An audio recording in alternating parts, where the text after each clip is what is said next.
กำนันเอาเป็นนาเตือนพยายมันสำคัญกำนันนะว่ามันนาเตือนบ้านเติมกระตุ้นและเอ้ยคนเมียงกูเอ้ยตัวปักจะระวังนาเดี๋ยวเอ้ยด่าคองนะว่าโกคอยตัวปักจะระวังนาเดี๋ยวเอ้ยด่าคองนะว่าโกคอยบ้านเอาเมียงไตรเมียงไอ้บองจ้องจะระวังเมียงตึ้ลคอ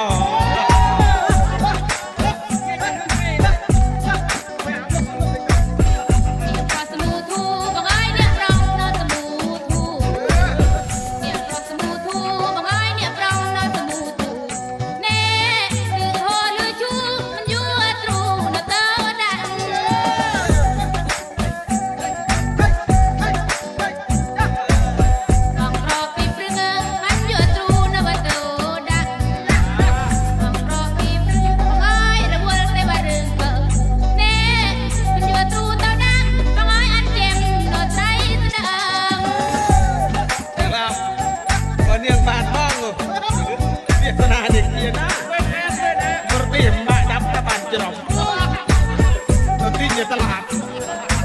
ไว้เธอข้างไอ้คุยสเปกนะ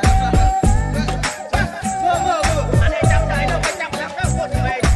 ก็ถ้าบ้านเนียงบานมองเนียงอ้อยเปรียบปั้นบ้านรถบาทถ้าบ้านเนียงบานมองแล้วเนียงอ้อยเปรียบปั้นบ้านรถบาทนี่รูปเรียงบางสะอาดเรียงต้องฉลาดการนะบ่ตอบกรุบฉลาดต้องการทางไงอายักต้องไงรู้ฉลาดต้องการยุบฉลาดต้องการยังไงสอบไงรู้ฉลาดต้องการนี่